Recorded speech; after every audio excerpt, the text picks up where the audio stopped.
Sunshine.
Oh, did I hear that trending into the Nirvana riff or what? Starting the evening off solid.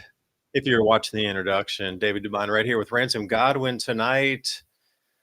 It is, well, coming into the night. I can hear myself in an echo reverb, so I'm going to stop myself. Here we go again. We're coming into the season of manipulation.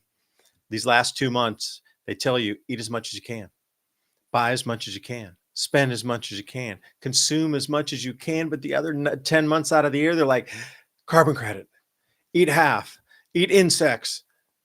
We're mixed messaging, as we come into this season. So please know what's going on. Also, have you felt a little bit of amplified energies? Because this solar storm that came ripping through had ground level electricity, for a better term, on it. Those auroras came and hit the ground level events, is what they call them. So penetrated as far as it could with an electrical current from space down onto the crust, right here where you stand, right? That thing you're standing on. So if you feel a little more electric, maybe everything's electrified in the atmosphere. You notice your devices behaving strangely, your phone's just kind of acting up, your internet's acting up, your computer's acting up. Can't get through to like a call service line. Their lines are acting up. It's all because everything's overcharged right now. There's a massive amount of electric current in the whole global electric circuit. So if things seem skizzy today or yesterday, that's because it was. So Ransom, thanks for joining me tonight. I was wondering what you saw down there in New Mexico. We saw sort of a pinkish haze here in Tennessee. It wasn't like wow, and you could only get it with a camera. All right, so it wasn't like wow, but if you had a camera, you can watch the whole event. It's weird. Right. You have a second set of eyes in the skies. Thank you for joining us tonight, everyone. We are in the year of change yet again. Happy 2026. Right. I don't know, man. Everything's Right. glitching out on me right here. There we go. See, you're a computer too. Say everybody. Well, it wasn't just the computer, but Restream, man. It just wigged out when I tried to go live there. I saw some comments saying we had like 3 live streams going. But 3 ransoms, triple the pleasure. right. Here we were below the camera line, and there were people that were saying that the sky was red, and they took a lot of pictures here, so that it was pretty bright. Colorado had it really good. We were expecting, a G5 last night, but they downgraded it to a G4. And then we didn't see anything last night, but the night before that, we actually did. We had red glowing skies here. But most of it you could really only see with the camera because we're below that camera line. But the real story with that is our magnetic field is collapsing. And it's been, I don't know how many times in the past year that the lower, or not the lower, but the at least 15 or more states you could see the northern lights, which is kind of a new thing for most people in their lifetime here. But it's going to get stranger if we keep getting more and more of those coming, because every time that hits, it blows off a little bit of what magnetic field is left. So although these can't, And I didn't mean to blow us off the screen there. Here we come back. right. This is the Enlil spiral. So if you're looking at the Yeah. event in real time going on here, this is what it would have looked like. Hold on, let me get this thing twisted over here. But you can see, come on now. See, again, my thing's acting up too. All right, so if we're going to look at the Enlil spiral, you can see where the green spike was. So that spike, and I'll bring it back over here. When you're talking about Zulu time, 4 hours difference in the 1, 2, UK, 3. but again, we had the time change. So right there, like 400 Zulu, which is about midnight as we turned into the next day from 11 to 12. So you can see the giant spike. Now I encourage you to look on the left side, and I'll kind of go slow a little bit. But watch how the CME had surrounded the Earth and just hit it really quickly. On the bottom, you look at the radial velocity. That's the speed coming in at kilometers per second there. So you know that's pretty fast.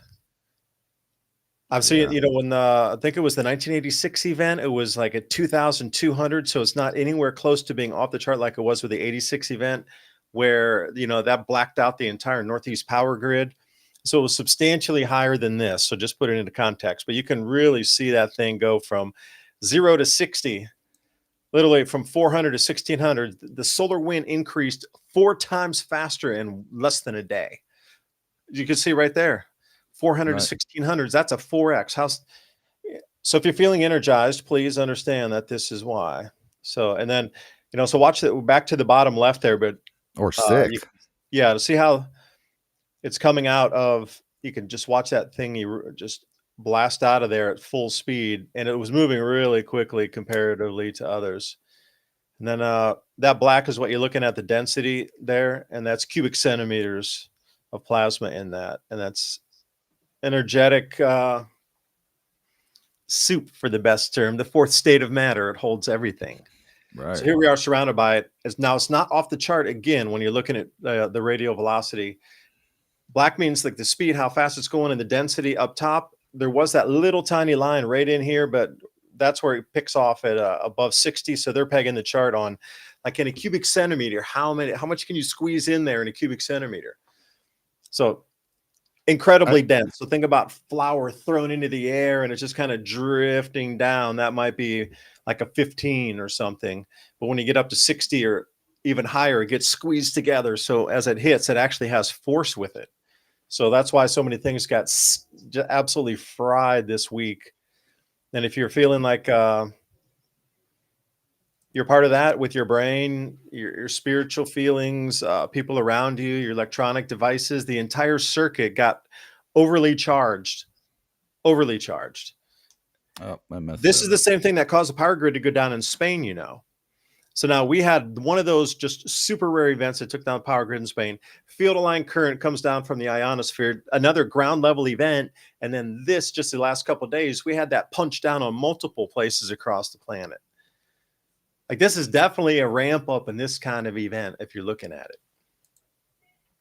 Yeah, I wanted you to check out this. Oh yeah, For that's such a good one. Thank you for sending me that earlier. That's such a very clean understanding yeah, of when just there's imagine we keep getting hit by these, and right again now and again. our magnetic field is already collapsing. So every time, and I think it's probably lucky that was a cannibal there with the 1, 2, 3, because they kind of ate each other up, and we don't get like a full blast hitting the Earth because it's all hitting each other and bouncing around everywhere. But if you could imagine that, that was, what was it, a X5 that happened? Yeah, it was only an X5. Nothing about that. It was an X20 or something. Only an X5. That's pretty big. Like, it's going to take a while for Earth's magnetosphere to recover from there. You go. That's the X. But think about that. Since this already overcharged the circuits already, I mean, it is the highly charged planet right now. Like, a war could kick off. These kind of like angsty things are just amplified right now. So if another big one does come, if we just come around and we get another 5, X1, X2, X5, X7, whatever, it is going to absolutely. Well, oh, this one was one of my favorites that you sent me. Watch the density of this thing, and also the nanoteslas. Watch how they get incredibly excited into that dark red, I mean, that's just like electric, like literally putting your finger in a light socket wherever it turned red. Oh, look at that. And most of it was over the ocean out in the Pacific, where you couldn't even see the tremendous, like, auroras Right. coming down there. Like, a huge amount of the aurora visibility was not, it was over the Pacific. Like, ships would have seen it. But like, it wasn't over the United States, we'd be like, whoa, unbelievable, man. This is going to outrageous things have been happening. A So lot that's of enough. people around here just everybody's sick, and I marked it. It happened right when we first started getting the first magnetic storm the other day, and just everybody sniffling, coughing, sneezing. Hmm. I think well, when it was up to 9, the KP index for quite a while, so that weakens immune system sometimes with some people. Other people, like you said, they think they feel energized. They are literally energized. No, You're I'm just tapping saying. into that same thing Nikola Tesla was tapping into. Yeah, what happens No, there's though? no perpetual motion machines or amplification devices for magnetic field currents. Nope, nothing like that. Right. And I'm just wondering, because they've re-estimated the quarantine of it to probably a X80, which is really Hmm. high. Usually we thought it was like an X40 or maybe a little above that. But if you can just imagine, Yeah, look at the that. Earth is like a speck on that dark spot, and this is the amount of energy that's blowing out, and we're really That's a lucky. halo. That's coming back at us. Like, what? We're so That, what lucky you're that looking at, that's flowing back on the. right. If you're looking at this way, it'll be coming towards you. It's a halo event. It goes all around. That's insane. So if that's an X5, Just imagine what an X40 or above would look like on this same thing. It'd probably knock that sensor out. Yeah, let's see if we can go to Soho or SDO right now and pull that up. Had it up on my Solar Dynamics Observatory.nasa.gov. And if you Allow saw on me. the internet, people were freaking about, oh no, it's going to be a 5. That's the top one on the level. That's only because, they don't market past that. But with the scale that they have, there could be G6, 7, 8. We just don't do that. It just goes to 5 and it's bad. There it is. Boom, Look at that coronal hole monster. looking you right in the eye. Now, if you're going to notice that, It's like a chicken. yeah, that sort of west limb over there, not really northwest, but west. Look, there's a whole new set of very twisted and oppositely magnetized sunspot group coming in there. So that looks like a very prime candidate for another giant flare, right in here. And if we we can look at that in different angstroms. So you can start to see how it's the coronal hole's that really dark piece in there, but look where all those other filaments are all up and down in on that gray.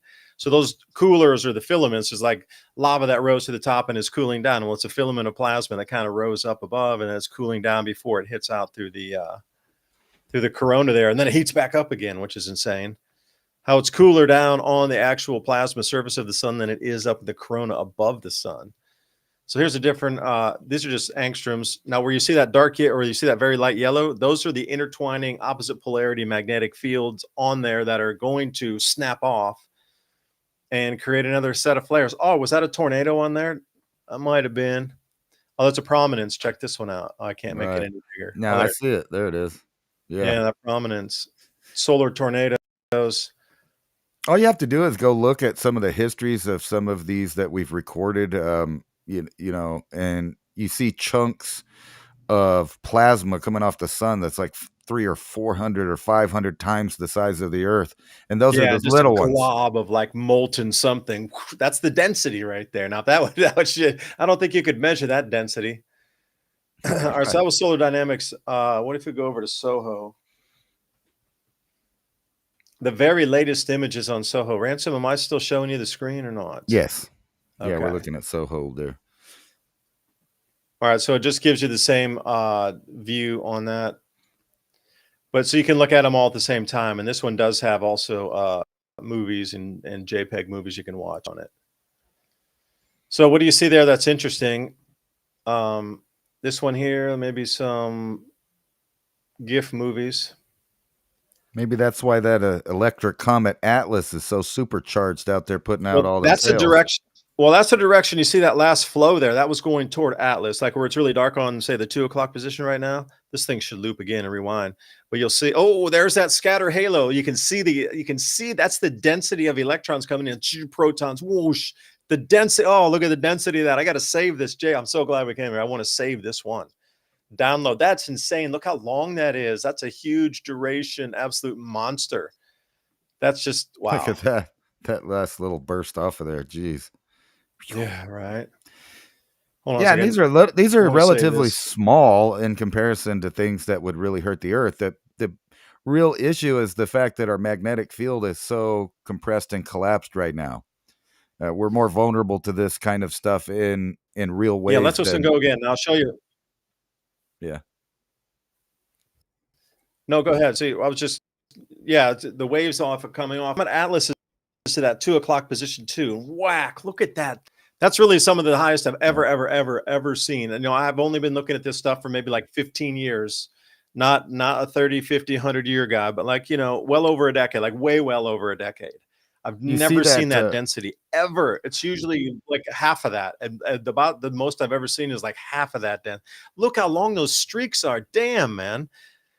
Usually they come out in all that fluff and fuzz and like staticky, but the long striations this time of that. Wow. That's just like really unseen before. This kind of the needles in there. They look like needles of light.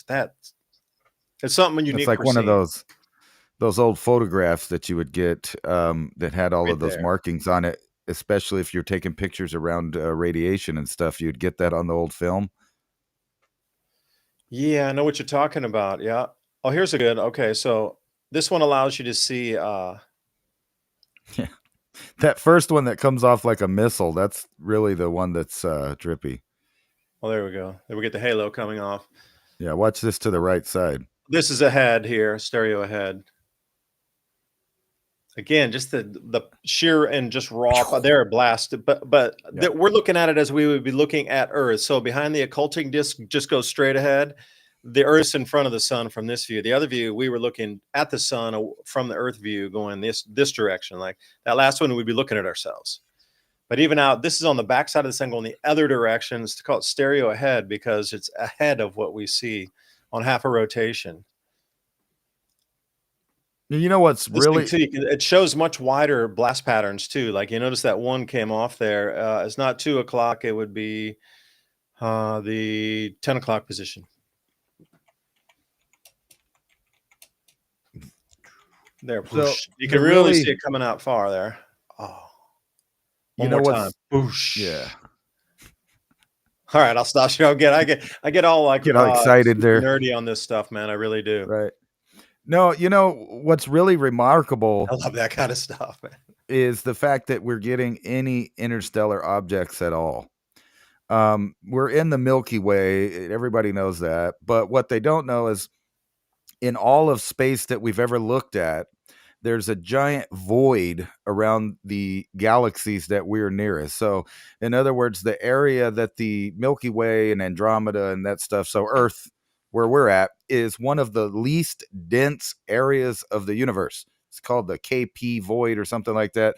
And it's really messing with scientists because they can't tell by looking out into space the exact expansion rate of the universe. They get two different answers because inside the void, the matter that's in there, because it's in a void of matter, is being attracted by gravity. So all of the galaxies and clusters are moving faster than the rest of the universe out towards the edge of the void. It's kind of like I'm sure you've heard the idea of the universe being a foam kind of medium, and there's little bubbles in that foam, and those bubbles are voids. There's relatively nothing in it compared to what's out there in other places of the universe. So the odds that we're just sitting out here kind of by ourselves next to another galaxy in this giant void, and yet still things are flying through, and moving around, and they can't even get a real comprehension of what's going on in the rest of the universe because we're at a different speed within the void. So everything's moving a lot faster where we live than it is in the rest of the universe, or as far as they can tell. Think about the density of that. If you were looking at density of, what you consider like energetic object, like really energy, like a photon or something that is light energy, an electron, these things, protons have weight and this sort of thing. So there's actually, you can measure them density. So think about that's like super fluffy light. It's literally light. So it doesn't weigh really anything. That's the density that affects our planet. Can you imagine going to a super dense region where there's like super tons of like real space debris and cometary leftovers and all kind of like micro asteroid belts that come in? Like, wow, we are just so lucky we're here. Can you imagine that something of density of like rock density that you have to go through every so often? That wouldn't get very far along on a planetary civilization. I think the weird part about it is the fact that we probably wouldn't be alive. We talk about all these cataclysms that do happen, and we're in a relatively stable, less dense portion of the universe. So everywhere else that you would live outside in other galaxies in the regular medium of the universe, there would be a lot more particles, a lot more radiation, a lot more objects. So the odds of life getting started on one of the planets out there in that area is a lot less than it just happens to be where we live. And then not only are we in a much larger void, I think it's the KBC void, but there's a local hole that we're in that's even less dense than the bigger hole around it. So, astronomers are really scratching their head because it doesn't seem possible. The odds on us being here, and then it goes all the way down to the small scale of our planet. We just happen to have the right size moon. Our Earth is just at the right size tilt. Our sun is just the right distance away that we're not frozen or burnt up. And they're starting to write more and more papers explaining this phenomenon as, get this, God. It's really Well, funny because the whole atheist ideas that have been coming out of science for decades and decades, is now finally coming to the conclusion that there must be some kind of master programmer, creator, or something for all of these variables to just so happen to be for us to be sitting on this rock at this time talking about it. as it should be, everything in good time. So here we are with some let me see if I can roll this out here.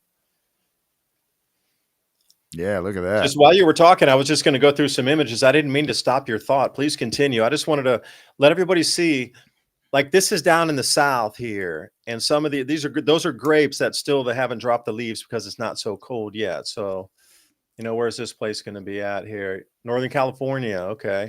I So don't know that's good stuff. all the numbers, but they keep telling us here that it's record warm highs and stuff, and it's been freezing at night. I've had to cover up the tomatoes, and I usually do that every year. I cover up the patches of plants with like tarps overnight, and then it gets back to 70 degrees in the daytime, so I can prolong the plant growth and vegetable growth probably until December, until like we get a really hard winter storm or something. Um, but the fact that the snow is coming down all over the place and the ski resorts are getting extra giddy, it boggles my mind how they keep trying to tell me that I'm burning up when it's cold outside, or that the summer is so extreme that we've never had one before, when I grew up here and I know better. I mean, there it is, there's that camera line. Yeah, we were solidly in the Tennessee camera line, way down. I'm down here over in the east part, down over here. Yeah, it was actually a lot further than that on some of them that I saw. The camera Yeah, and line where's this went all the way down into New Mexico, and Yeah, people they were had them. getting a lot of good pictures of it. Yeah, and they had them all the way down into Georgia as well. And that's further south than we are, and that's happened several times before where they'll see a lot of aurora down in Georgia, like bigger, stronger ones, but we won't see them here. That looks like that's a fake one, Obviously. However, obviously. Oh, there we how go. That could be North Pole in Alaska. That's pretty trippy. if you're sitting down here in the lower latitudes and you look up and you see this stuff, Oh, you're uh, in trouble. um, well, it just shows you why people were putting so many weird things on the canyon walls. That Mhm. this has happened before, and like I was saying, it's so weird to a lot of people. They're out there talking about, this has never happened in our lifetime. We've never seen it. Blah blah blah. Well, you might actually get used to it, because the more the magnetic field collapses, lesser and lesser geomagnetic storms will reach further and further down to the lower latitudes. As Yeah, far so as optical, you know, things in the sky there.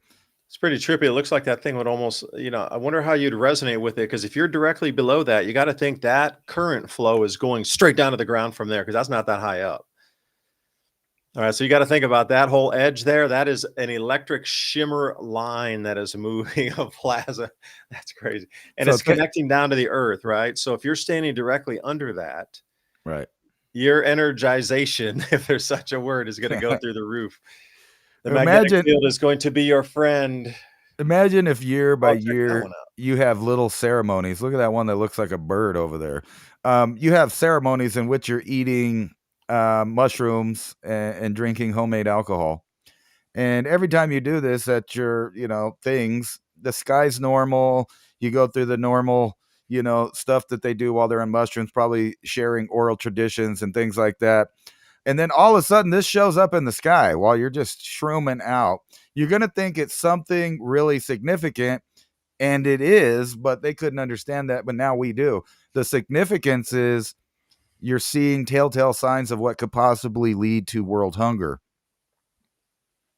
Yeah, and I agree, because this is the second instance of this incredibly powerful. You see at the very tip of that where it's turning white. At that point, that is going down into what they would. It's almost going back and reverting out of the color spectrum back to pure energy of white again. That's how highly charged those areas that are turning white.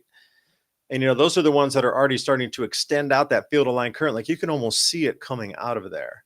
These tendrils that split and twist amongst themselves.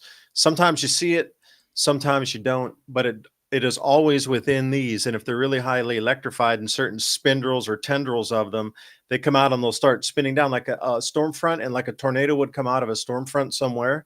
The same thing. There'll be an auroral rope that'll start spinning down out of one of these really highly electrified, like skirt fronts right here, and ground level touching. So imagine watching something like that grow from where it's white and then turn into tendrils and then come down to what appears to be ground touching from anywhere. That's really far in the distance there. Like, you would watch that spin down onto the ground and be like, whoa. That's why we start to see these things, you're right, on the canyon walls. Here's another good one. I mean, put that on.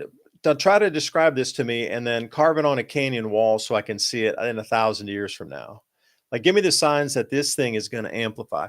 Like, carve it in a wall somehow so it stays 1,000 years without all the water coming over and re-corroding over with the mineral composition, and describe that to me so when I see it again, I know there's something coming that's big to warn me for the next time. 2,000 years ago, 1,000 years ago, 1,500 years, however long ago it was, 40,000 years, 30,000.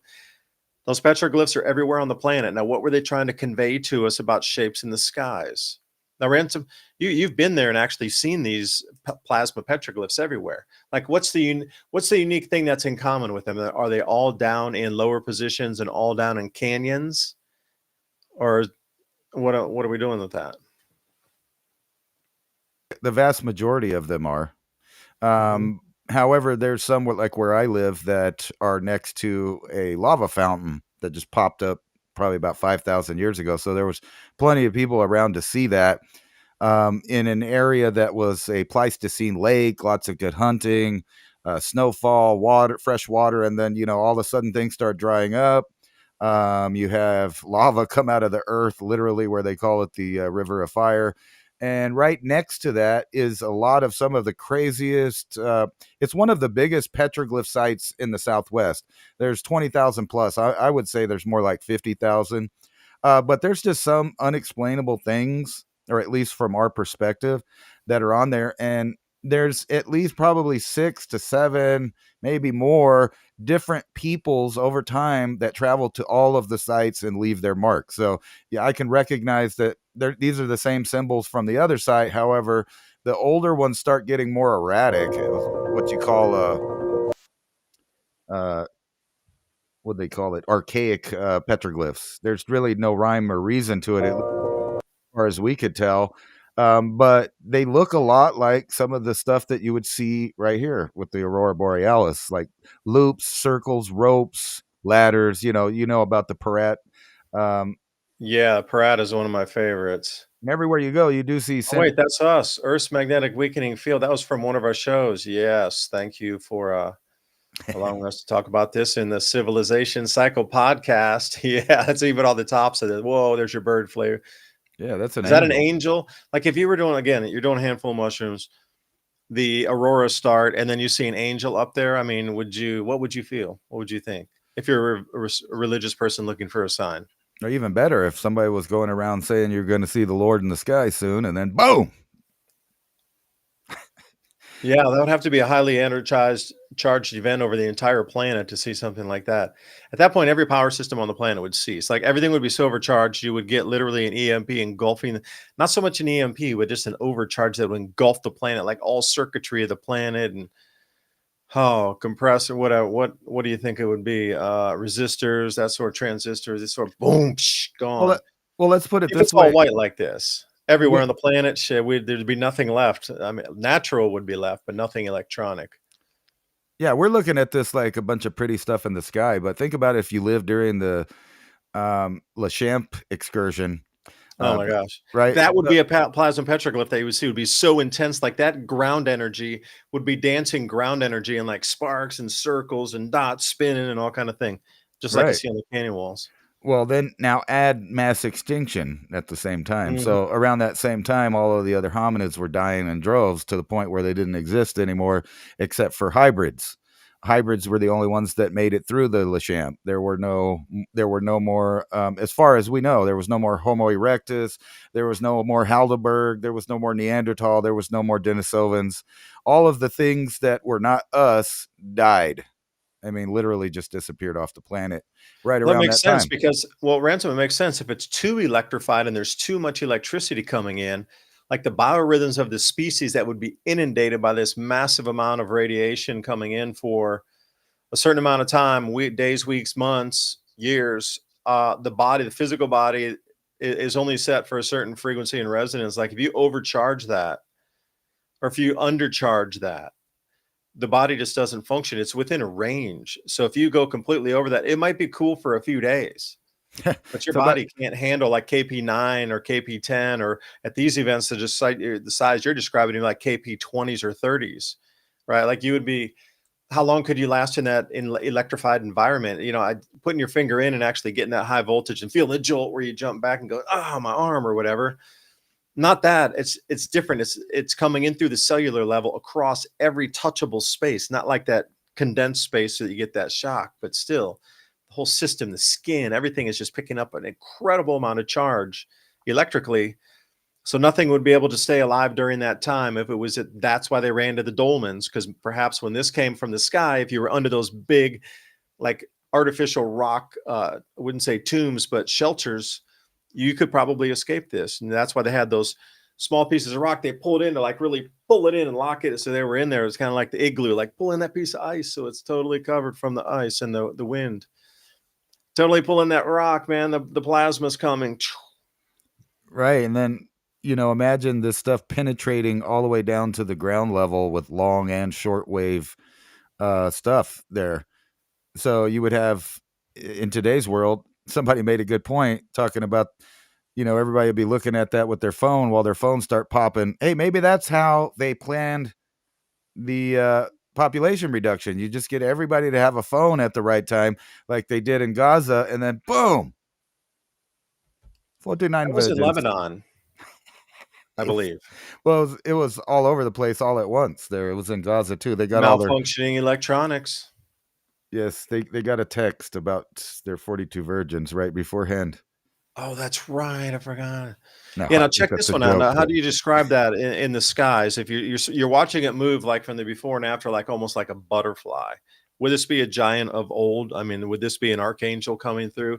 Like if that did actually take form, would that be the size and power of an archangel? Or I mean, what are you talking about here? I think you might describe it as Amaru or Kukulkan or Yeah, Quetzalcoatl, feathered serpent.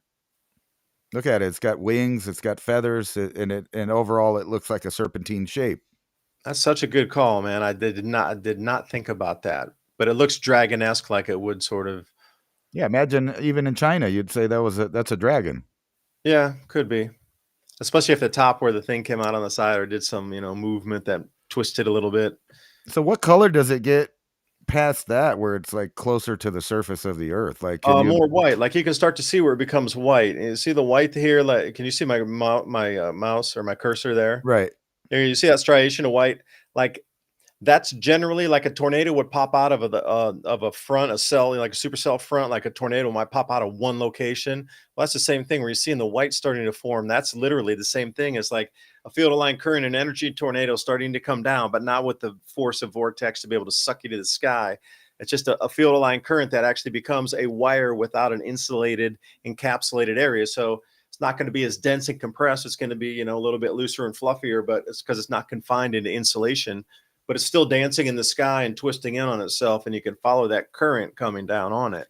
I have this messed up idea. I watched that That's pretty sweet. remake, Orange is a rare color, by the way. not remake, but it was a movie about Chernobyl and how everybody from the nearby apartment complex came out with their kids to look at the pretty aurora above the nuke plant. All of those people died. That would be like something like this, that people would be out at nighttime and they'd be looking at it in amazement and wonder, and they would get one severe sunburn that they might not live through. It's really messed up. And we're seeing mild stuff because, like I said, these are it was only a G3 and a G4. But if you imagine something more strong than the Carrington event blowing down on the Earth at the same time as you're having magnetic field collapse, I could see how crops and people and animals and maybe even fish and the weather systems, everything just getting thrown out of whack dying off, speciation. I think that's like the most plausible theory that I've ever heard of when it comes to this kind of stuff, because we have an example of the Lachamp excursion, and we know there was mass extinction at that time, and we know it was really close to the scenario that we're about to be in now, as far as the magnetic field collapsing. And then, what did they have? One, two. Here it says during the Lachamp event, the aurora experienced rapid wandering and appeared way low in the lower latitudes as the magnetic field drastically weakened and tilted, contracted. The magnetosphere enlarged and then opened and closed. Field lined regions allowed auroras to appear from their usual polar locations, making them visible across the entire globe. Yeah, now take a look at this, Ransom, in the middle of the Borealis, where right there, you see how there's like a concave, some sort of, vortex going on there. But if you go to the right, look how smoothly it is banded across there. And I'm wondering, what's this disruption here? Because again, it smooths out as you go. The place that's really getting disrupted, I would think, is right in there. So what magnetic anomaly is happening right over that area where my cursor is? Because that would have to be the disturbance point to either like repel it, would have to be another strong magnetic force, Right. or a strong energetic emanating force to push it around, because it would go around that other like vortex that was already in place there. Just saying, just asking the questions, man. It's Thursday night.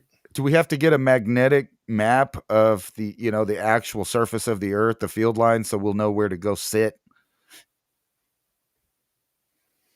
Yeah, I can't pack your find a bags. We roll got to rope. go to Kansas because, it's not going to fry there this weekend.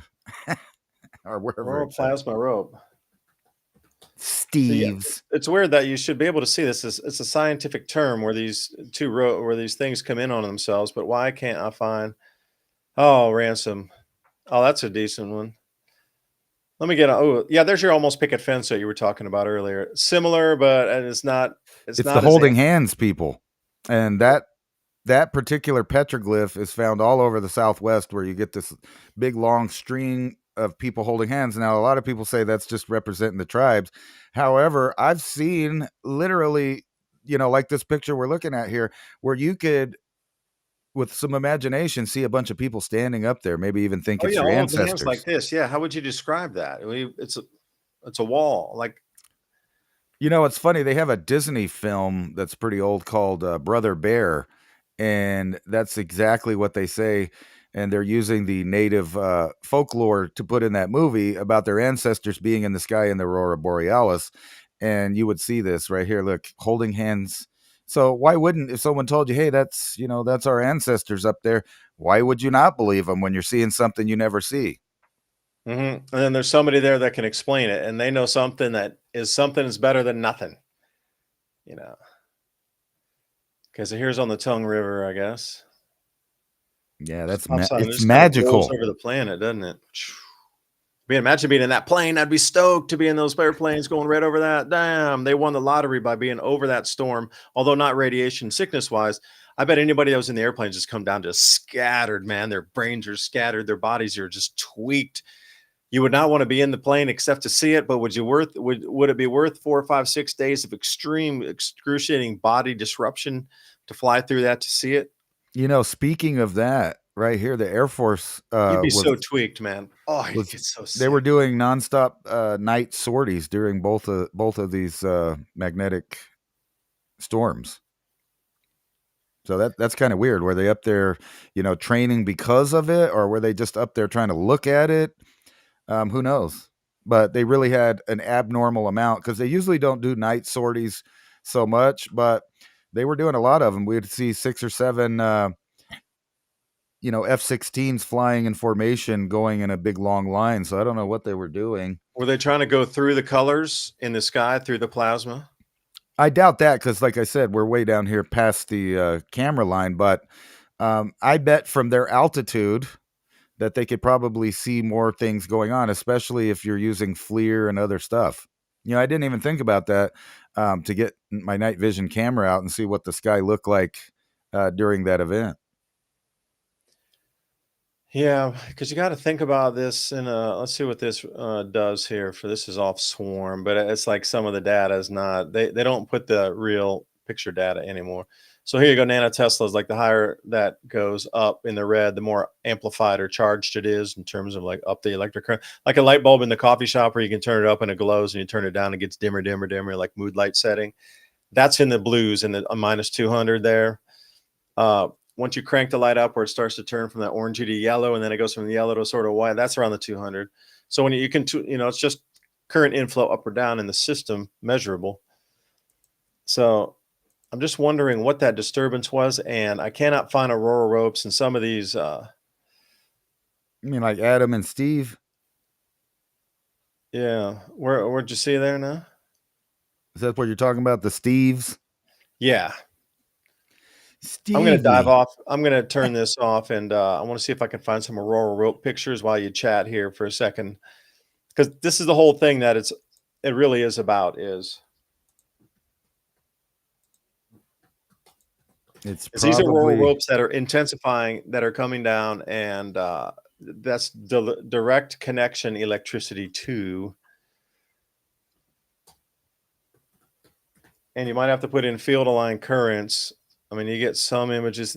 You know what's interesting though, Ransom, is when I would put this term in, there would always be like lots more of these images, but they are totally disappear. That's weird.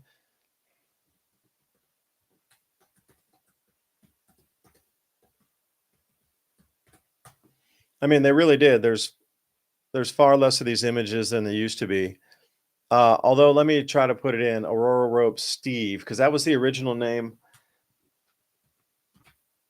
of when these guys saw this thing. There we go. Let me share my screen again with you.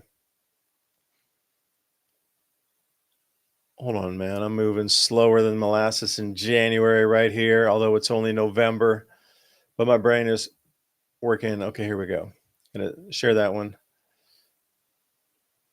Now, this is the Aurora rope, and that'll drip down, and that'll come down off of that sheet that we saw. So where it was starting to turn white and come out, that would be the extension of that down to the ground. But you can see where it's wrapping.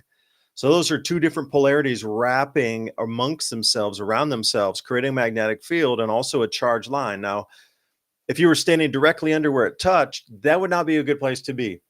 That would be like stepping into, well, part of your light socket. That's not good. And imagine any power lines that are under there, any transformers, anything electric that would be under there. If it's going to affect your body to the point of giving you heart attacks and like disrupting the functions of your brain, like you can't think when you're near these things because the magnetic hemispheres of your brain get scattered. That energy is an overflow into the magnetic field of the lobes of the brain where it can't connect like it used to, and it gets disrupted. That's why people always say they forget things or they can't, the foggy memories. Anytime they're around these kind of phenomena, they have weird memories and sensations of what they were doing or what they saw or what they thought they saw. And then the electrification on it too, damaging any circuitry that this thing is under. Now you might go, okay, well, that's just one.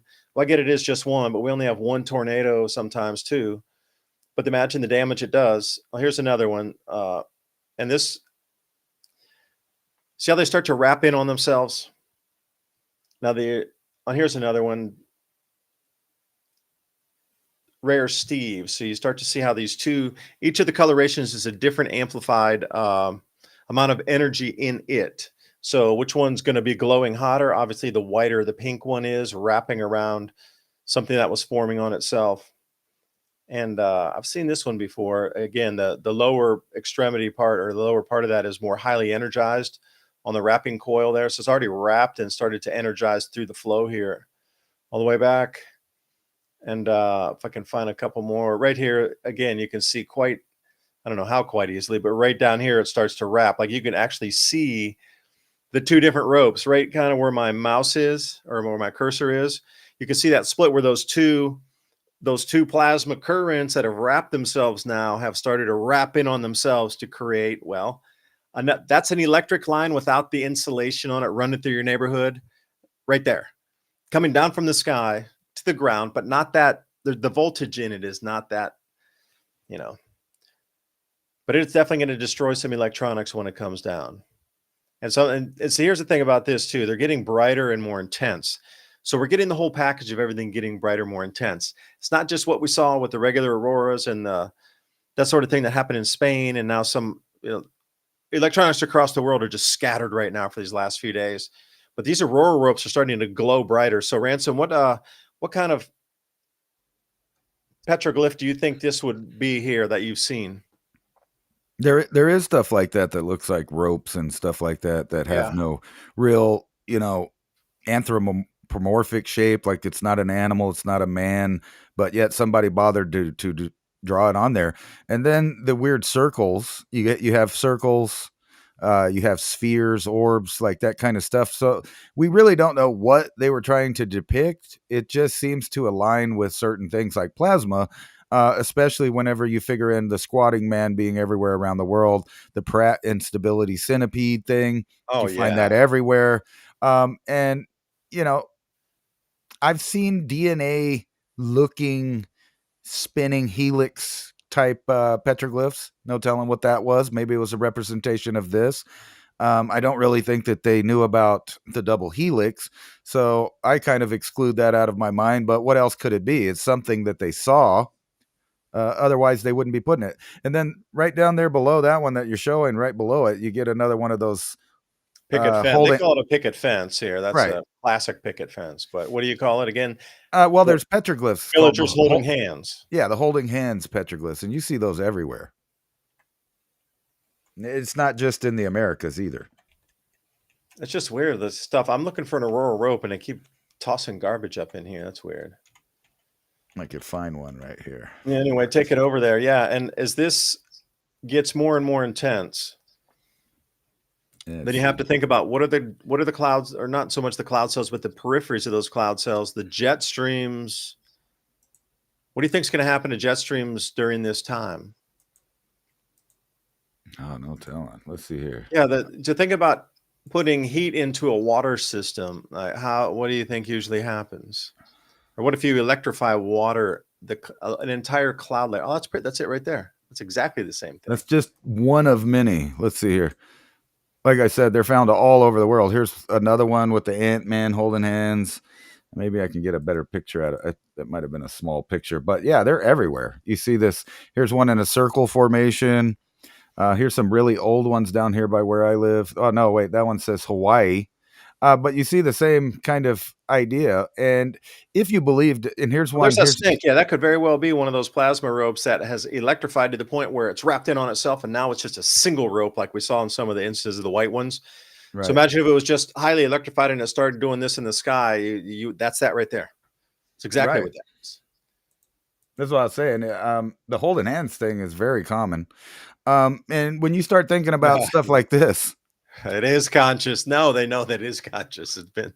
Well, if you just think about ancient peoples and what they believe. Now, I'm not saying that they were right or nothing, but all the way from like Akhenaten to others believe that you had to sun gaze in order to relay your prayers to the creator or the God.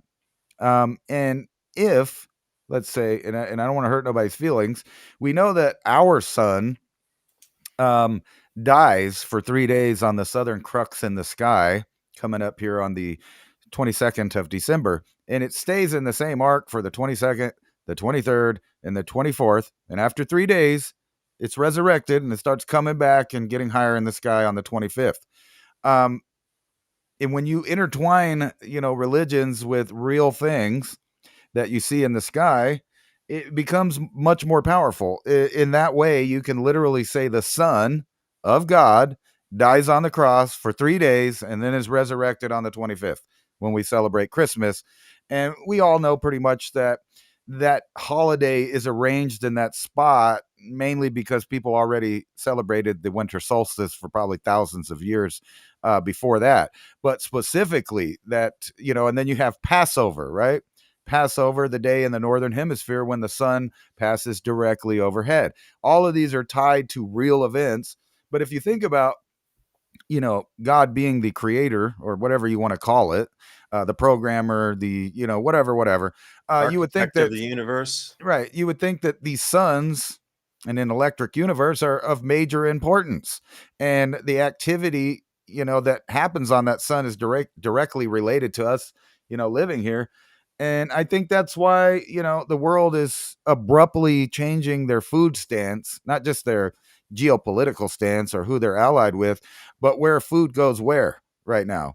Um, I've been seeing it everywhere. And that's why our government is trying to lock down major partners like India, by giving them, access to jobs, because we import a lot of stuff from India. So that's one of the main reasons. So we kind of did a buy-in, a currency exchange with Argentina. Basically, you could call it a bailout if you want, but it was more like a buy-in in stock to Argentina.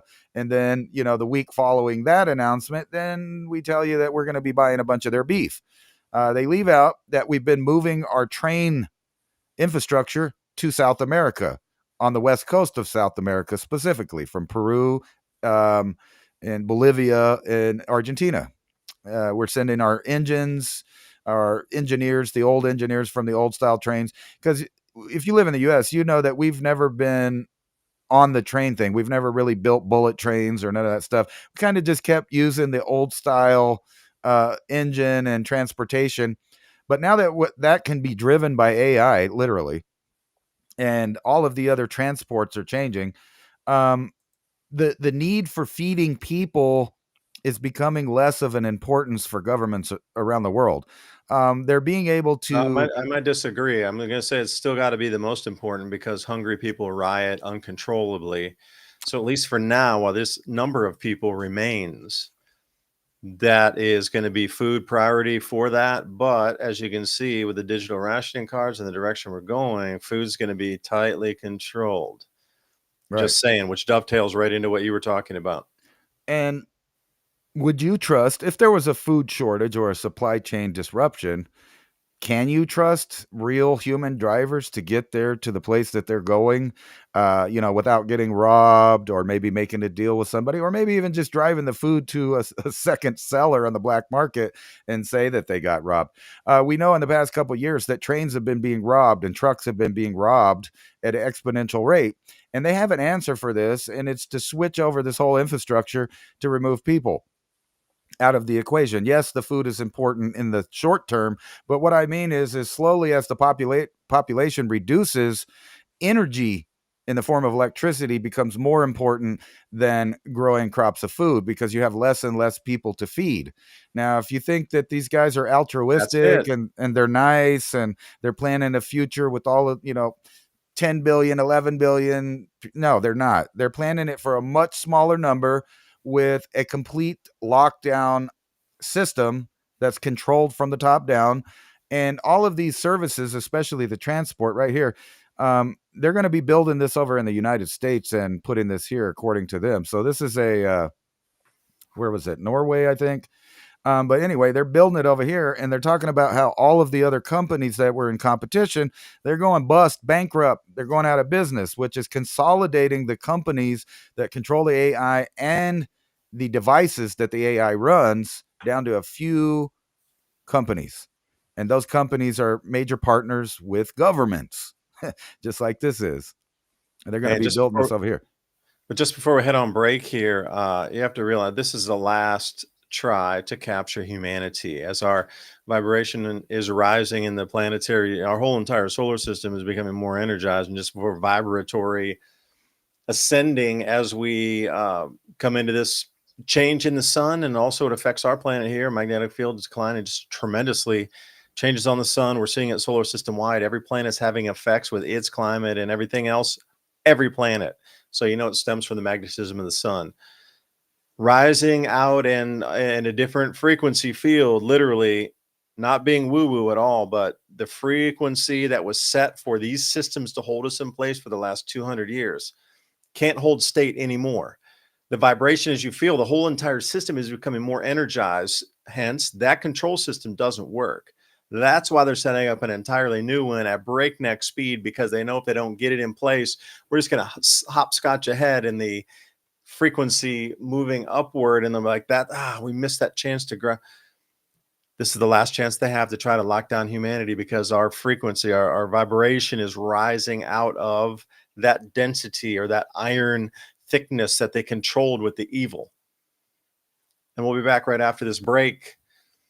Please support our sponsors. We've been told that tooth decay and gum disease are inevitable. But what if they're not? What if everything you've been taught about invasive treatments to restore your smile was a myth? As a bioterrain physician and herbalist with over 40 years experience, I'm well aware that teeth are living tissues that connect to every other part of the body. Your overall health starts in your mouth. This is why I've created nature's perfect formula to remineralize the teeth and heal the gums. Using a blend of powerful ancient oils and minerals, along with the latest in cutting-edge herbal technologies, I formulated the ultimate natural tooth serum to ensure a bright smile and healthy gums. This is not a toothpaste. It's a revolution for your teeth. Remineralize, strengthen teeth, all natural ingredients, essential oils, minerals, salts, Alpha Vedic Dental Solutions System. That's alphavedic.com/civilization. You know, we're always trying to bring you the best products here that we think will enhance your life, especially if supply chains break down further or if there's some disruption in our lives here. It seems in the news more and more possible, but hey, who knows? Maybe it's a mind game. But what is not is keeping your dental health up. And not a lot of people are talking about this. We always see the storable foods. But what about dental care during these same emergency situations? Will your toothpaste eventually run out? Well, if it does, then what? So like I say, this whole micro gut biome is driven by your oral cavity first. So take a look at what they have, alphavedic.com/civilization. Every purchase you make helps keep our live radio show and podcast on air, bringing you more information just like this.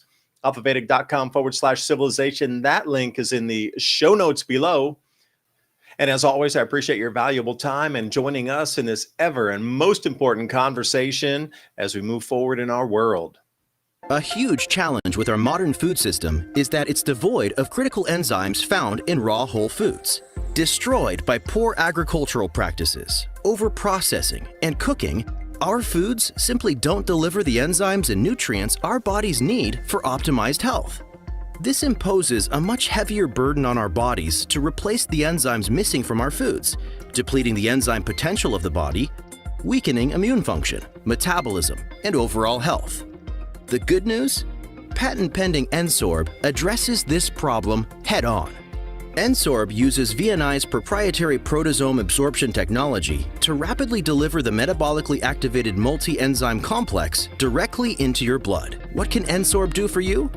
How about unsurpassed, enhanced digestion of your foods, improved gastrointestinal function, improved immune function, strengthened metabolism for improved overall energy and vitality? And it does it all with its proprietary technology that can enhance bioavailability and absorption. Head over to vni.life/civilization or click on that link in the description box below. Takes you directly to the Ensorb page. When was the last time you could trust your gut? Please remember to sign up for our show notes. With Civilization Cycle podcast, you can learn what to expect as society resets. Agriculture, economy, tech, and history all have mappable cycles, and these cycles affect every aspect of our lives. We can navigate the chaos and thrive together with up-to-date news and information. Also, if you like the content we have here on Civilization Cycle, think about fueling the discussions and the show by buying us a coffee at buymeacoffee.com/civilization cycle. And thank you for all the support. Still tossing and turning, the modern world can really take a toll on your body's circadian rhythms, the internal clock. Hemp Lucid's sleep gummies use natural ingredients that are carefully balanced to help you drift off to sleep naturally and enjoy rejuvenating sleep all night long, all without habit-forming sedatives or melatonin. Curious about better sleep naturally? Check out these blueberry lemon sleep mushroom CBN gummies, reishi, lemon balm, valerian root, with full spectrum hemp extract that may support a sense of calm. Ready for a better night's sleep? Click on that link in the description box below. Hemp Lucid Blueberry Lemon Sleep Gummies. And we're back. And we're back. Thank you for joining us for the second hour here, right? The Mini Ice Age Conversations podcast. Ransom Godwin was right there. He disappeared. David Dubine also coming back second hour. I do want to thank Hemp Lucid for being a sponsor of our program. And they sent me these focus gummies along with some other nootropics. There's another company called EZA that does a combined formula for it's better than CD it's choline, something like that, CDB choline. It's got I don't know, L-theanine and sort of different stuff in it, but it is laser focus. And then mixing it with these focus gummies here, yeah, that just kind of gives you that drift of clarity and also creativity where you can just focus on the work and you just don't get distracted outside. That's pretty cool.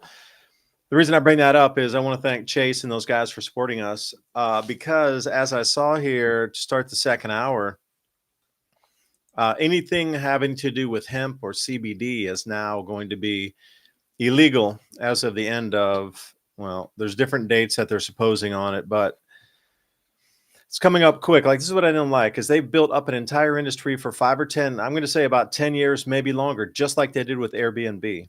They brought all these people up and had all these livelihoods and everything, and then they just crashed the market, completely crashed it. Like, people's livelihoods had been built into this. Their whole, lives for 10, 12, 15 years getting into this space, understanding, Maha, what are you doing? Like, just so many benefits with CBD and hemp oils and all the materials from hemp and like the oils for lubricants that we use through the ages and fiber. And there's like an enormous amount of things. Even the seed is a pure protein, like hemp hearts that you can get. You can order those on Amazon. Please use our link. But I just don't get it, how this is even possible in today's age. Because really the experimentation was going from one subset of, the hemp hearts moving over into the building material part. Now, this is where it got really interesting is, if they could have got the oil out of it, you're thinking about growing the seediest bud you possibly can because you want to get the most incredible oil.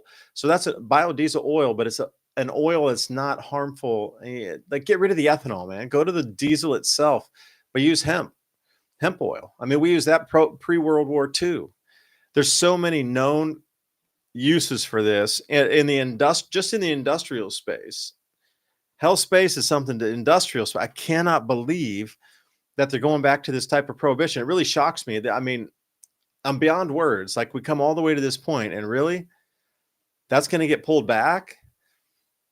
Something's very, very wrong here. And thank you for Hemp Lucid for supporting us. And the reason I tell you that is they have a 50% store-wide sale on every single product in their store right now. 50% off everything. Their pain cream is really good. Yeah, it is. I got some hand cream here too. I wanted to show you this. Like, if you're coming up into wintertime, I can't get that to autofocus. I'm too close. Autofocus. There you go. There it is. It is so rich, creamy, and thick. Like, anywhere you got like windburn or something like that, chap, whatever it might be, this cream is amazing. So again, just in another year, this will be illegal to sell this. And I don't know about grandfathering it in. Like, yo, bro, I bought this when it was legal. Your hand cream's illegal. Under the letter of the law, this hand cream next year will be illegal to manufacture and sell. The hell are they doing? That's insane, man. That's really insane. Excuse me for going off on a little, I think it's repeating tangent, but that's insane. How can we go that far back? I don't really think it's about the hemp industry specifically. That's where they want to start. All right, what do you think it is? Well, I think they're going to go after the leftist states that legalized marijuana next. Once they get this bill, passed and signed, which, by the way, they snuck it into this reopening the government. But yeah, it makes absolutely no sense that we would crush a $28 billion industry unless you're trying to remove the money from specific people that are getting the money. Now, I know for a fact in some of the companies that sell not the hemp products, but the legal marijuana, they're all leftist companies. They dump their money back into leftist politicians who then Mm. try to and there's been a whole scandal about laundering money with cartel and all kinds of weird stuff here in New Mexico specifically. But as far as the other states go, it really makes no sense, the whole idea. But it's a cash crop that was making more money illegally than it was legally. So we have a new war on drugs, you know. I think Yay. Bring back the Reagan years. but this whole idea about the hemp industries, there's really only a couple of industries that compete with the hemp industry. That'd be medical companies, that'd be petroleum companies that make some of the similar products that you can make with hemp, excuse me, not hump. And also, I'm sure you've Lumber seen, companies. yeah, that's where I was about to Forestry go next. products. I'm sure you've seen the hemp like cinder blocks and different things that are fireproof. They get harder over time. They're great insulators, and your house won't burn down if you live, I don't know, in California or someplace where they turn off the water whenever there's wildfires. I'm just saying, you wouldn't have a problem. There's a guy from in the 90s when they had a real bad fire there in Santa Ana. Winds burned up the whole neighborhoods. I showed this one night on one of my shows. He was the only house standing, and everybody was laughing at him and talking, a lot of trash about the products and stuff that he was using. So he built his house with completely inflammable products, the shingles, the drywall, everything on it. So when everybody else's house burned down and was gone down to the foundation, he came, got the water hose, and started washing the soot off of his home. So, and it goes into a broader thing about insurance and why do we keep allowing failed ideas to continue. Like every time we have a hurricane, every time we have major flooding, you see infrastructure being destroyed. I'm sure you saw that big, all of those people on the internet bragging about how great communism was because they built that big old nice bridge in China and then it collapsed. It's already toasted. But No, what else? wait a second, Ransom. I was saying that in addition to when this magnetic anomaly / disturbance / event arrived, one of the telltale signs would be the top 2 miles of the crust of our Earth is going to begin to pull and twist in different ways unseen before, at least, in the last couple of 100 years. Right. So bridges would begin to decouple from their banks. Go back in many of my video prior, I said the exact to the decouple from their banks. That's exactly what it is. Like the Earth is rifting and starting to move more on the, like, especially in these, like, think about the top in that gorge where it was, that was fixed, but that land had pulled apart enough where that came detached or decoupled from that and rolled back in. We're going to see, and we have seen hundreds of these bridges all over the world happening like this. And this is just another sign. Now, what happens if it does across the Mississippi and it takes down 3 bridges at one event? And then suddenly you're left with like 2 bridges going way up near Illinois somewhere. The entire southern coast is completely cut off. You have to go all the way up to Illinois and all the way back just to go across the river that you can see over in like Louisiana or something. Or across over in Tennessee from Arkansas. We got to go like 800 miles out of the way to go back. I can wave at you. I'll see you in a few days. That kind of thing. Maybe we should just have 3 countries. We'll just cut it off at the Sierra Madres that way, and then cut it off at like the Appalachians going that way. Once you get down to the foothills on going towards the East Coast, we just make a new border there, and we'll just cut it off. We'll leave a couple ports so we can get out, and just cut off their whole thing. Now, I'm seeing Get the revenuers away. This is the battle of the billions, right? And that's kind of what I was alluding to with the attack in the hemp industry, because you're helping other industries on top of that. So California has a campaign that they're going to introduce the first of its kind billionaire tax. So let's, play this out in thought here. What happens? All the billionaires leave California, an already collapsing, close to a failed state. They don't bring in near enough money for the amount of taxes that they're trying to get out of people. And then they keep doing dirty things like, they have a wildfire, they rezone the area. They have flooding, they rezone the area. What do? They kick out people In the upper middle class, that would be the people that run businesses, hire employees, those kind of things. Why would they stay if they're taxed to oblivion? They can't rebuild their homes or businesses. And even the people that, maybe they work for up on the upper echelon, the billionaires, they're not there anymore. They've moved to Texas. They've moved to Tennessee. They've moved wherever they can get a Are tax treated break. best. So, I mean, we're seeing the battle of the billionaires. That's what it is. It's the government trying to put their clamps in, and it's happening on both sides of the aisle, as you can see. The Republicans have their own targets. The Democrats have their own targets. Everybody's playing this. Where are we going to get our new source of income? So if they cut off the U.S. aid or USAID is how they kept saying it. It was U.S. aid, obviously. But for some reason, they would keep saying it different. It was kind of like when Obama used to say ISIL instead of ISIS, so that the common man would be confused. You on purpose. Are we talking about a new group? Right. They do all that on purpose. And BlackRock, Blackstone. What do you think? No, wait, let me stop you there. Now, you got to think, even if you extorted, let's say 100 billionaires that are there in California, 100, there's probably around 100, let's say 100 billionaires, and you gave them a billionaire's tax. Big whoop, you got an extra $100 billion. No, you wouldn't, because the billionaire wouldn't be a billionaire if you took $1 billion from each of the 100 billionaires. So you can only take millions off of them. A couple 100 million, maybe 100 million. I mean, just with 100, that's only 10 billion extra. Like, that's not going to do piddly squat there for the services they're offering. Right. Besides that, even if you only made $10 an hour and somebody said they're going to come along and take $4 from every $10 you make, why would you go to work?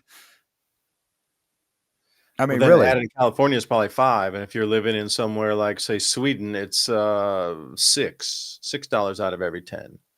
And you kind of see what I was talking about the EBT, that they would wait till right after they got a couple seats in the election. I said that they would do that. Yeah, last week for sure. You were talking about it. And then they were going to bargain like they always do to open it up, as long as they get some kind of concession. And I'm wondering whose concession attacking the hemp industry was. Which side of the aisle? It really doesn't matter in the end. The whole point is, why would you shoot yourself in the foot or cut your nose off to spite your face when you have that many billions rolling in on products that help people? They can feed people, they can house people. I mean, you're taking one of the best tools off the market. It doesn't make any sense unless someone else with competing technologies doesn't like that. And, I can point my finger at a couple, but I really think that that's what's about to happen too, is they're going to have a federal crackdown on legal marijuana in the left states. That would be New Mexico, Colorado, California, Oregon, Washington. I forget the other ones, DC, or right around DC, stuff like that. And Ohio. Yeah, they all have either medical marijuana bills on it, and they keep taking polls that show like 70% of the population is okay with that. They don't mind that. They're okay with alcohol. There's no problem with alcohol. But you've seen how the government at different times, depending on who's in charge and who they want to fleece for money, they do these prohibition things over and over again. Now, wait a second, stop it. Now you just, boom, light bulb came on. Yeah.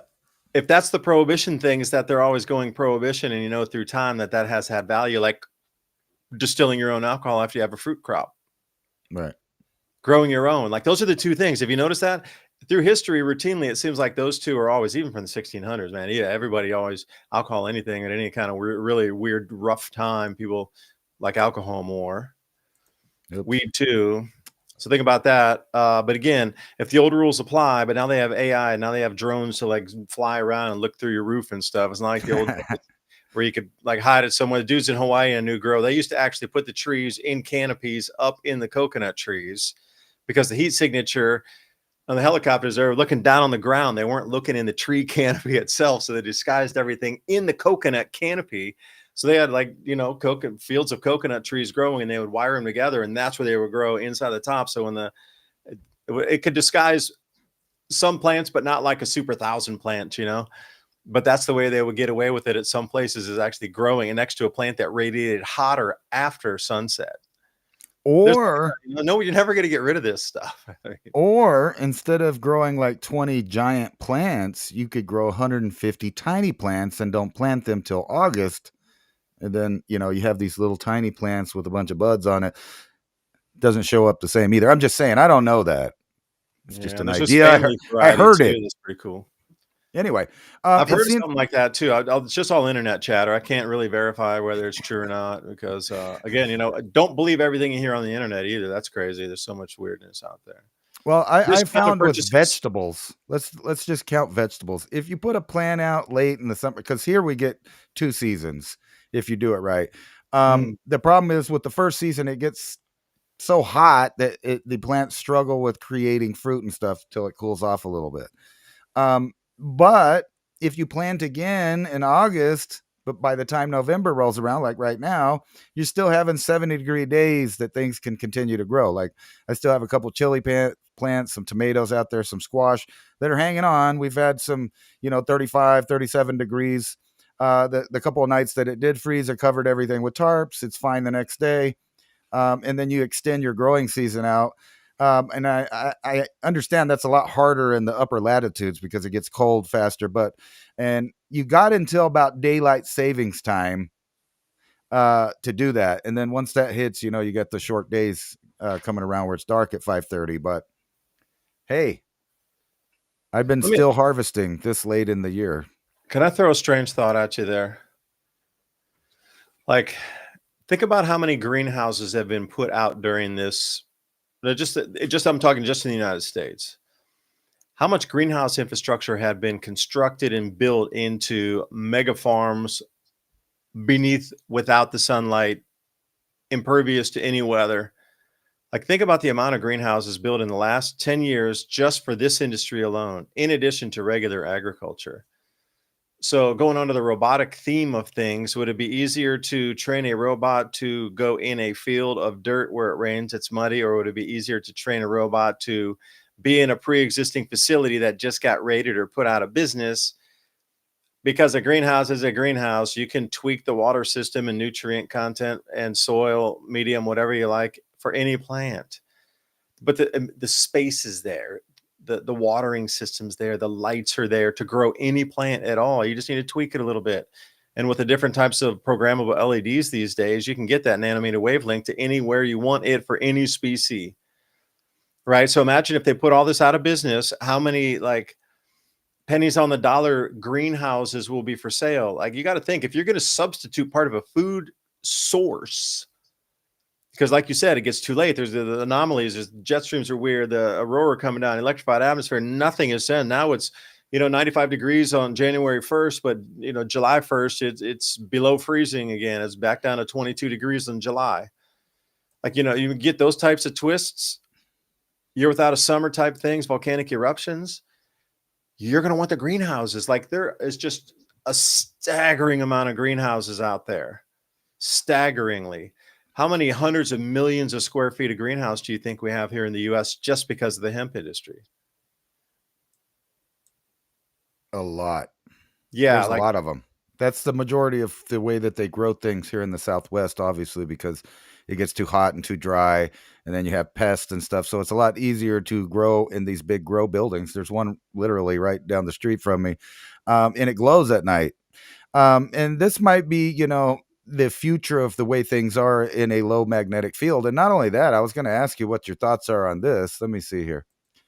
Yeah, they're going to steal those people's greenhouses. Damn, you shysters. That's low. It's seedy. It's like evil. That's what it is. Right, These don't people worry. put their life savings into a thing that was supposed to be stable from this point forward, tricked them into using their life savings to start these businesses, and then you pull that out from under them. There's really, evil is such a light word to use for that. I mean, I don't think there are enough words in all languages on the planet to describe that level of depravity, and just, it's hard to even describe it using words. How just that's something that should not exist in this dimensional plane in the human domain. That is outside a different dimensional realm of that sort of interaction that just has. Yeah. They broke through the chrysalis somehow, and something escaped in here and broke in. Well, think about it this way. The majority of commercial real estate and houses are being sold to corporations, not to individual people or small companies. So, where do you think all those greenhouses will go? And, I don't know, would you think maybe there might be government subsidies to grow specific crops in there afterwards? Considering that we're about to have a grain and food warfare through the economy. Like I keep popping this thing up. China's purchase of U.S. soybeans You can protect. stops, right? And then this idea: if you have a low magnetic field and you're having burps off the sun every so often that start destroying power plants and starting fires and stuff, it might be easy to just sneak in a little particle beam attack at the same time there and start fires. I don't know. What have we seen in the past 5 years just go up in flames? Chicken plants, pork plants, beef plants, the beef out in the Potato. field itself. Yeah, the potato plant burnt down. Like, dude, potatoes smother stuff. Like, yeah, the potato plant burnt. Well, like, you're talking hundreds and hundreds of tons of potatoes got burned so bad everything turned into ash. Like, how do you get a potato to turn into ash, let alone hundreds of tons of potatoes to turn into ash? Like, something's off. Right. And everybody was arguing about green lasers from space. This is way beyond that. This is literally being able to, magnify. It's like a magnifying glass on ants. You don't know which satellite holds it. You don't know when it's coming over exactly. And then it just takes a couple milliseconds to beam something down to the ground to start a fire. And we've been doing this this is the whole funny thing is there have been a lot of people arguing online about whether or not, countries are capable of shooting a laser or a microwave beam to start a fire. In the early 90s, the U.S. military was bragging that we could melt a motor block in an enemy's vehicle from a C-130. Now, those were obsolete systems. Now this kind of technology is being played with by the local universities. So you can imagine what Big Brother and other governments around the world have hidden. And now they're starting to brag about it. And they might be starting to brag about it as a bluff on one end or maybe a real threat on the other end. Because I read a paper from the Air Force Times, I believe it was. It's got to be going on about 7-8 years ago, where it talked about that they were converting the Air Force into concentrating on particle beams, particle weapons, lasers, microwave beams, and putting it mounted on vehicles, trains, planes, and automobiles. So it's not like they haven't been doing this. And now, you have stuff like people arguing online about conspiracy theories about fires and stuff. And I ran into this the other day.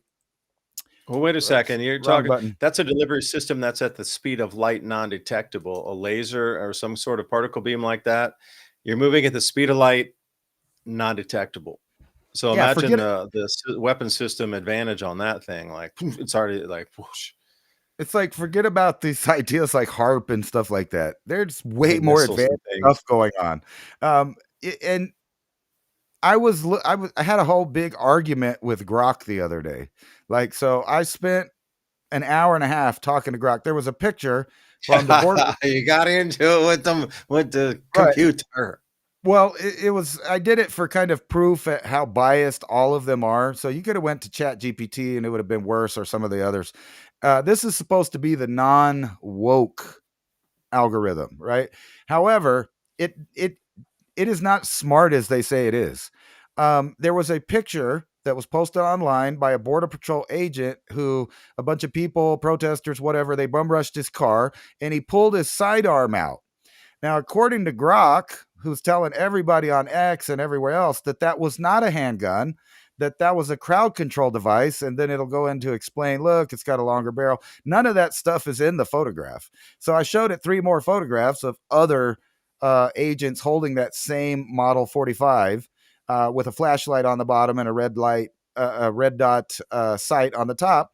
And it argued and kept telling me I was incorrect. I don't see what my lying eyes are telling me, that picture is not that of a gun pointed, but it's a less lethal. So that's just a minor topic. So you can imagine that if we go to, start talking about events that happened or other conspiracy theories out there, that you are not going to get a non-biased answer. You're going to get the establishment answer whatever that may be. So you can't trust these things, and people are going out of their way to put their trust in it.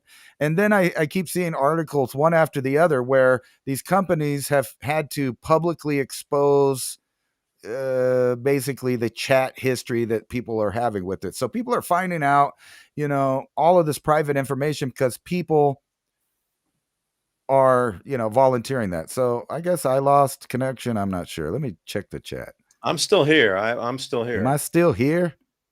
I am still here. Is it me? No, it is you. No, see, yeah, you're still here. I'm here. Yeah, I don't. Everybody's here, man. Smoke them if you got them. I couldn't tell. Everything froze up, so I didn't know. I was looking for Enoch. Yeah, you know what's weird? I was looking for Enoch.ai, which is Mike Adams' site, Brighteon.tv and Brighteon.com. So Mike Adams, Health Ranger, he started his own unbiased search engine, GPT AI agent / protocol platform. It's called Enoch, like the book of Enoch.ai. Ransom, see if you could pull it up. But when I put that in my computer, that's when everything just slowed down with our conversations. You were asking, are you Bell in line? I just tried to put in Enoch.ai and it tweaked my computer, which is interesting. It's an unbiased one, mainly focused on medical information. Because right now there's so much censorship with an enormous amount of things that had happened. So Mike had trained it on every video through the Brighteon.tv archives, going all the way back on like hundreds of thousands of videos about people of truth telling their version of truth. You can ask it about 9/11. You can ask it about anything, and it'll give you the truth. It won't mask it. See what it says here. Oh, wow. Yeah, so I appreciate Mike putting that because he allowed me to use all of my Adapt 2030 channel videos as a training agent for this inside their Enoch AI to talk about everything I've ever talked about and the way I'd seen it. And every graph that was presented in all my videos was screenshotted and indexed. So anything I was showing about solar activity, solar cycles, rise and fall of civilizations, cold periods, warm periods, repeating multi-site, going back 15,000 years, 30,000 years, 40,000, 45,000, all those thousand, I have literally 2,000 videos. They used to catalog in there and said, that's a packet of this person's mind and information about how the climate is, why it's changing. Now plug that into the AI and run with it. So anything you ask about grand solar minimum, I'm super happy to have contributed to in Enoch. And again, he was pulling podcasts from everywhere, millions and millions of sources of information on truth side of things, and also any medical information that you want to ask in there. It seems to be uncensored. And also any types of world events seems to be uncensored. And that's the way he wants it. So it is a place to go to where if you want to get the real information about a real event. So Ransom, I'm interested if you put, tell us really what happened at 9/11 in that thing and see how it comes out, or what really happened at XYZ event that we've been told as, and see what it would do. Yeah. Well, what really happened with 9/11 or something like, yeah, use your own code. I'm not going to force your thought there. What happened on 9/11?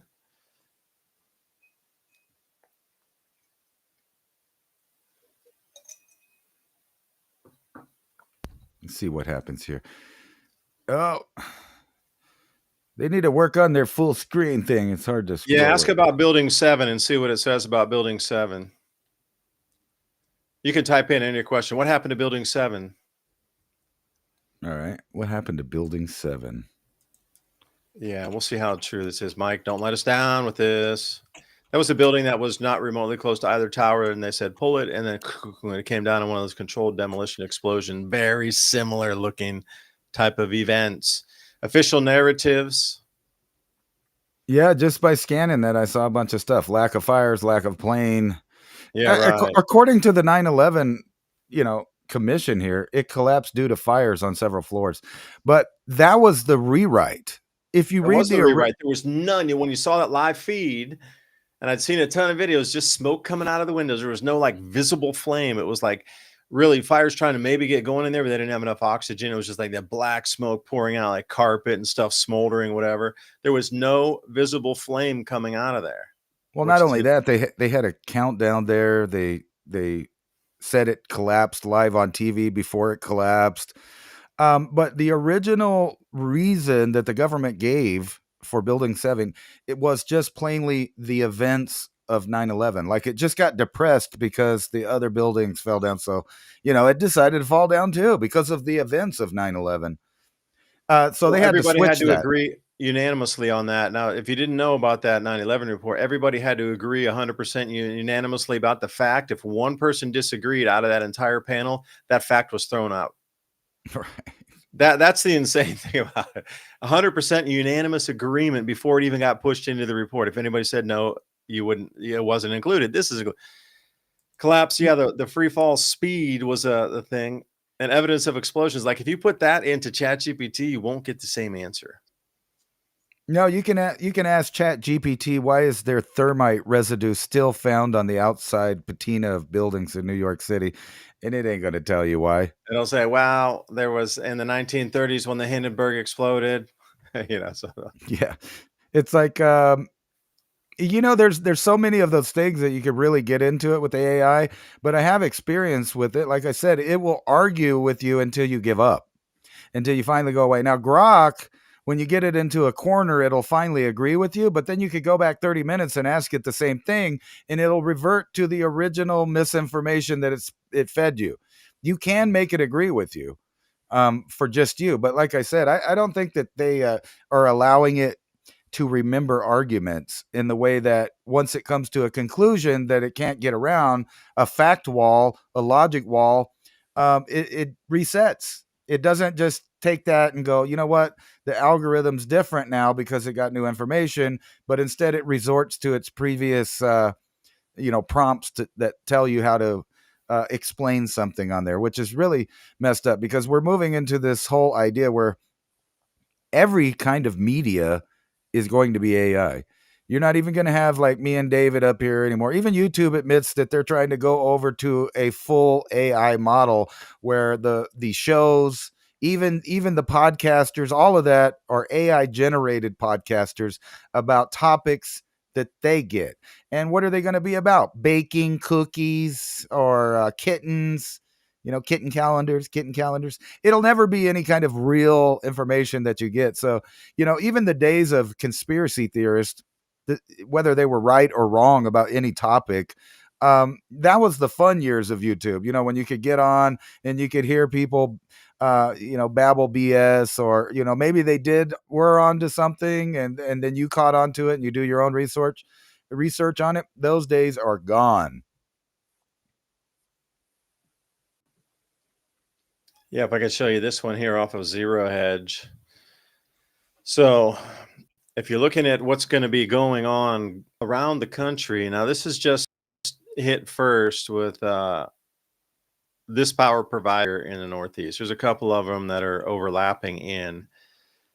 The power bills are getting so expensive because the power cost of the AI data centers are lumped in with the residential rates.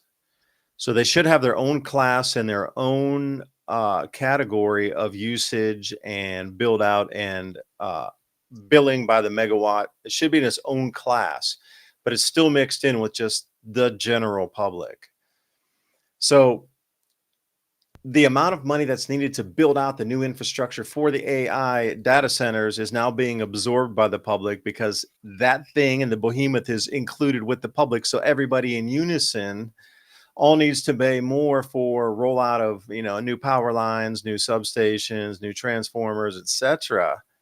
Combined, a socialized cost of that. So everybody's power bills are going up tremendously, but it's to pay for the data centers. And this is what they're arguing. It's like, yo, you need to pull that over in its own subcategory. And if they're going to get that much infrastructure in, they need to get their taxes raised tremendously to pay for their own infrastructure that they're going to be putting in and using.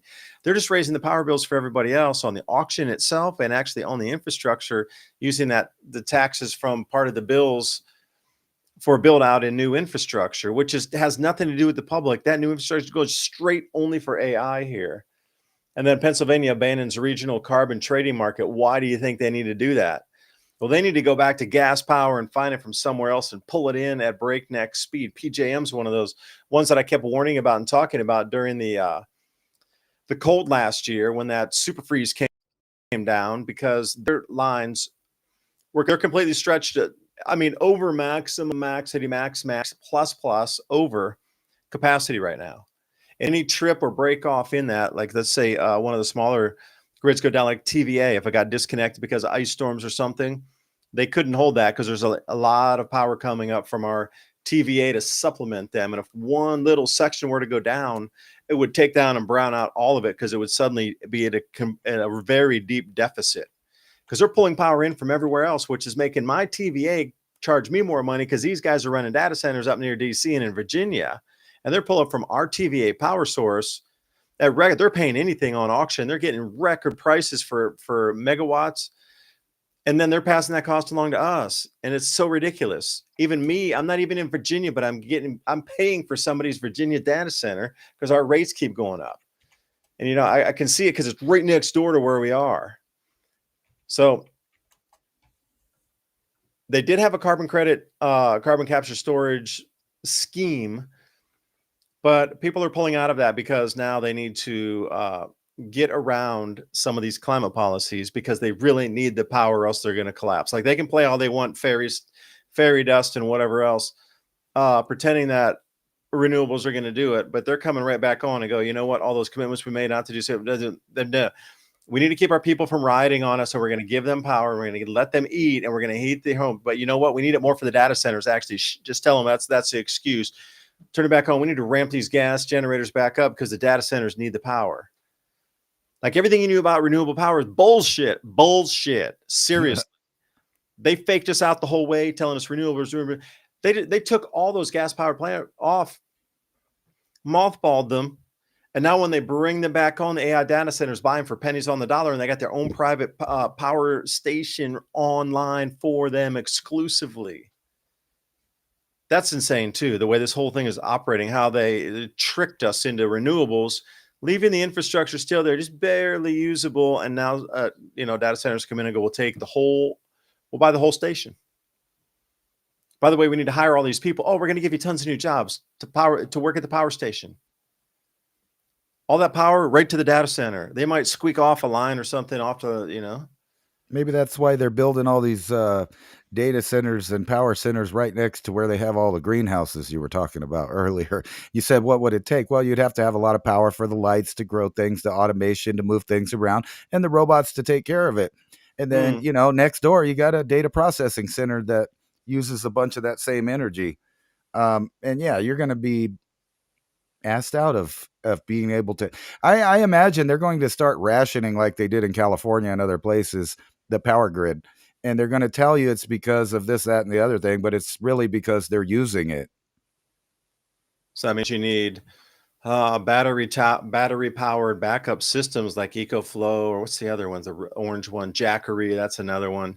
Like any of those battery systems, is that what you're going to resort to? Is you're going to have a wall of battery bank of 2 kilowatt batteries going up and down your walls from, like, what's that? Whatever company that might be. You're going to get the EcoFlow wall of batteries because the power is going to go out. And it's going to be unreliable. You got to use panels to charge, and that's how you're going to live, because you won't have reliable power except your batteries that'll run out after 20 years. You guys are all good. Now you're going to get a bunch of commercials tonight for that on your computer, because we talked about it. Bring it on. I want to see the discount panels, by the way. So someone in the chat room said that they delete your conversations after and you have to start over. That's not actually what I meant. What I meant is there's no epiphany with the AI. I heard you 50 times in a row. Excuse me, I cut you off. Go. No, right? No, but the AI will go back to its other programming. However, they do keep the logs of you chatting with these things. That part does not go away. So if you thought they delete it, they don't. They actually are keeping it, and they're programming future algorithms with the conversations that you already have, all the way down to spying on all your regular conversations with real people. And they're going to be using that to tailor reality for you, not just to sell you things, but to explain how reality is happening. So if you want to know, what's up with the tariffs, or you want to know what happened on 9/11 or any of that, you're going to get a generated answer, not unlike the way that we view outer space and the universe as a whole. Every time you get a picture, it's a computer generated thing based on data, of course. However, if you skew the data, you can create a new image. And the same works with news, with movies, with history, and selling you things right off the internet. So, a lot of people joke about that. You're sitting there, you're talking about stuff around your phone, and then all of a sudden you're getting bombarded with whatever it is, dog food commercials and, stuff like that. That's because they are listening and they are using the metadata so that they can, customize a future and reality for every individual on the network. Talk about everybody. Everybody needs to unanimously in their microphones or whatever, let the devices say, I want to travel to Namibia, and see how many travel notifications for Namibia you're getting. Because I would love to, Skeleton Coast would love to go surfing there. But otherwise, you're just not searching Namibia for a holiday, except for maybe trekking, some safari, and a little bit in the desert. So if you say that and you suddenly start getting, Right. Well, I've noticed it about Namibian travel, beaches, surf, yeah, that they're really listening to you. Like when you might tell somebody on a private chat that you're out of cat food or whatever, and then all of a sudden, it's on your Pandora, it's on your YouTube, it's everywhere, because they're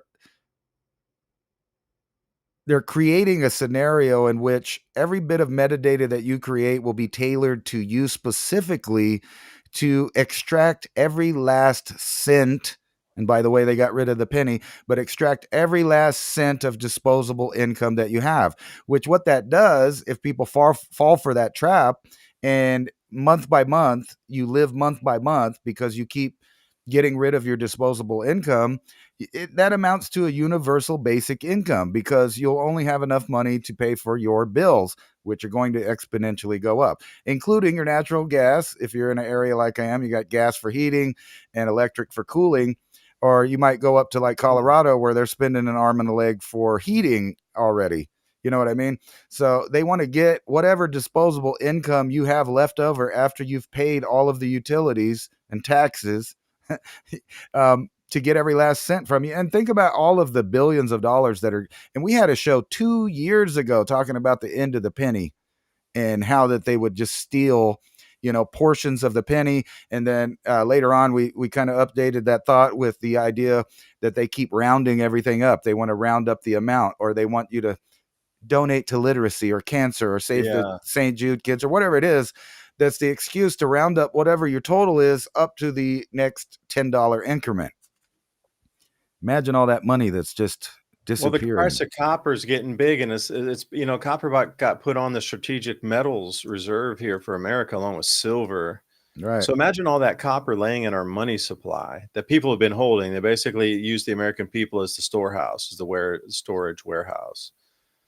Right. If they really start paying more for a penny than there's a penny, people might actually dig through. If they go, all right, we'll give you 5 cents for every penny to bring back because there's a copper composition in it. And the older ones, if they're pure copper, we will give you 5 cents per penny. Like, that'll encourage people to go look through their penny jar with millions of pennies, because they're going to try to bring them all back in from the wild. Like, how would you get all the copper supply in America in people's drawers, dressers, and whatever mason jars that are just the extra penny jar, change jar? How would you round all that up efficiently? Well, what's funny about this, what year was it? I was trying to figure it out. I think it was like 1984-ish when they stopped actually making pennies out of copper. Like now it's like a sandwiched metal. So they kind of already knew that the trends would go that way because they were trying to save money on it right now. And I heard that they have been losing supposedly $88 billion using pennies, and that's their excuse for getting rid of the pennies. Yeah, I think it was 1982, pennies that could be worth. No, that's not it. Anyway, they stopped using the copper. So there's a lot of people with a lot of money just sitting in their house now all of a sudden because they have jars of these old pennies. Let's go to the US coin guide, which I have ready for us here. Pop that one up. The ultimate guide to copper pennies out. Thank you so much for staying with us. The Civilization Cycle podcast. If you like this type of content, buymeacoffee.com/cycle. Also, civilizationcycle.com. Put your email in there. We'll get you the show notes, 10 points that we talked about this evening. Yeah, ransom was 1982. And it's 97.5% zinc and 2.5% copper after 1982. So pre-82, very valuable pennies. Pre-64, very valuable dimes, quarters, nickels. Well, the war nickels, you go to 45, 43 to 45 for that. But dimes, quarters, half dollars, silver dollars. But the war nickels had the silver in the war nickels. What does the government do when everybody just keeps all of their change from now on and doesn't even use it? They don't use it. They only take it. It has to be the correct year because, you know, those 90, unless zinc becomes if zinc becomes a thing. Well, I mean, at 97, unless copper becomes so incredibly valuable at 2.5 or something. Right. The pyrite's worth money now. The fool's gold, because of all the lithium in it. No, that's what I was going to say. Things that were previously thought of as worthless. Yeah. You know, people buy their pyrite now. Fool's gold. Yeah, and the wheat pennies, you know, these kind of things. I mean, there's collector value to that too. And, you know, 1977 for sure. Save pre-83 pennies. We'll save pre-64 pennies, dimes, or excuse me, dimes, nickels, and I'm trying to get this stop sharing. Get it out of there, man.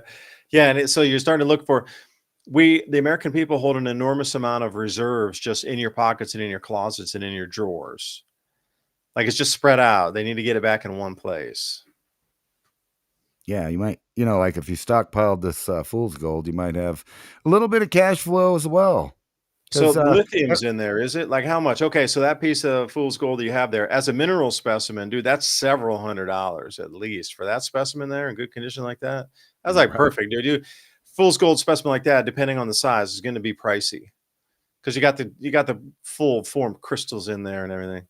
Well, that seems to be where the entire economy is going, is who got what, where, what kind of rare earth elements or metals. And it's a weird time to be alive, to know that the world powers are really getting kind of petty with every last. It's like they have to, at some point, this planet will be completely processed. Like every little bit of gold attainable, every bit of silver attainable, every bit of copper attainable, platinum, the list goes on.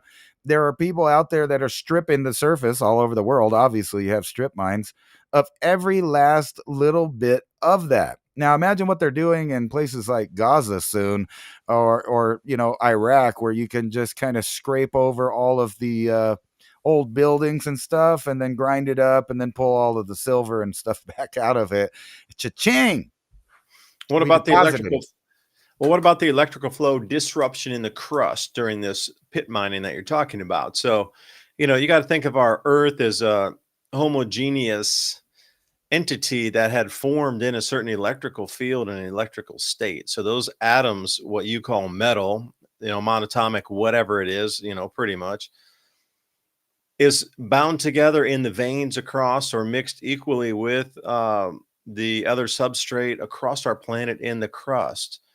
Like it was put there electrically during whatever event occurred last time to get it to coalesce at that particular what it was.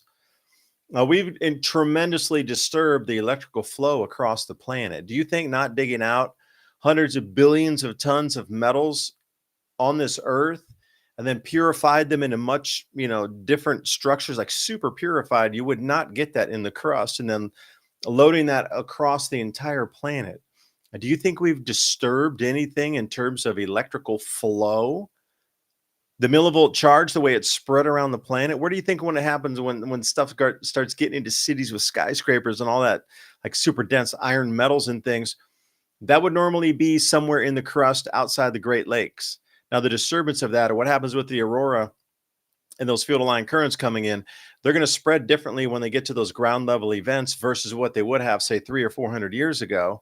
Because the metals are all in different places now, and the distribution of the electrical field moving through it, some sort of, I wouldn't even hate to say evenness, but that's being disturbed as well. So whatever you look at, this mining has disrupted the electrical movement through the crust of our planet. And I'll just say that. It must be a good racket. You remember last week I showed you the cartels in Mexico trying to occupy a gold mine and fish whatever was left out of there while they were using it for a hideout. And we're starting to see that in other places. There might be, you know, a reason why people are moving around on the globe and asserting their power in different areas. Like I was just showing the other one, U.S. aluminum prices surge, cartels trying to do the mining too, and then you got where are they going to get it from? Poland, for the EU. So everywhere on the globe in each sector, they're finding a new area to strip this stuff out of the ground, because they know that the future war is that of computing power. And you can't make any of these high-tech missiles, drones, or, data centers, none of that stuff without all of this stuff. Well, if zinc becomes one of those metals you just showed in skyrocketing fashion, we will know we've all been played, because they are going to harvest every penny, because the zinc's been set aside for a certain amount of time. The copper's been set aside for a certain amount of time, and there's an enormous amount of both of those types of pennies.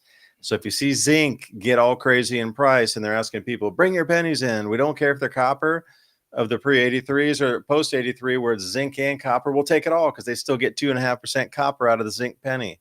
Right. So if you start to see that zinc price is going crazy and stuff, we are absolutely getting played. We are being harvested. Don't fall for the energy siphoning. It sure seems like, along with a terraforming program, that there's a mining program, and it all leads to a technological future with very few people in it. Yeah, the mining, of course, there would be a mining program as terraform program, because it'd be the same person's running both programs. Right. I'm sure there's a water purification program or a water siphoning. What was that movie back in the 70s? The spacecraft came above and then they plunged these huge, large tubes down into the water, and they were draining all the resources off the planet, like really just sucking our oceans dry. There is Oblivion with Tom Cruise. That's basically. No, this is way the older. plot of This that. is like way, in the way older. 1970s or early 80s, somewhere around that time frame. You mean like Spaceballs, where they just fly up with a big vacuum cleaner and take our air? Remember No, that? it was much more like, it wasn't like V or something. It was sort of along that line, but earlier. No, I These was tubes came down and sucked Mel our oceans Brooks. dry. No, it's funny though, because from serious sci-fi over to the comical sci-fi, that's essentially what always happens, is that aliens or somebody comes here and gets our resource. I was joking about the Mel Brooks thing, because they have this big Statue of Liberty with a vacuum cleaner, like from the house, and they suck out all the air, and people are getting it out of cans like we do water, which is funny because they didn't do bottled water back then, so they kind of nailed it. It was just water, not air. But everywhere in the world, where do people think that they get clean water? It comes out of a plastic bottle. Or the earth, if you're lucky enough to be around a spring somewhere or have your own well that's dug down into pure, clean water coming off that same spring system, that same aquifer. But I do appreciate you listening to us tonight, rambling sometimes, deeper thoughts others. Ransom Godwin joining me. Also throwing up the QR code here for you to scan in if you want to join us. Civilizationcycle.com. Get the newsletter that I put out every week with the bullet points. Ransom helps me with that as well. Bullet points, that 10 of them, just to start conversations. Remember some of the data and some of the talking points that we reviewed, so then you can go off and do more of your research. And again, holiday time, you have that thing printed out. You're like, hey, what about this? But anyway, I appreciate you sticking around. I hope you got something out of our talk, and please support our sponsors. And if you like this kind of video and this type of podcast content, we try to keep the most relevant news that's, at least what I feel, is a guide to be able to protect yourself and your families moving forward. So if you find that valuable, buymeacoffee.com/civilization cycle. Ransom, take us out for the night. So I thought I would mention that I kind of got access to the Telegram channel for the Civilization Cycle podcast Telegram, and I'll be sharing all kinds of stories on there. Some of you guys that are in there noticed that I've been doing that. So to keep you up to date to the upcoming conversation we're going to have on Thursday. So a lot of the listeners will be a little bit pre-educated on our topics. Dive deep.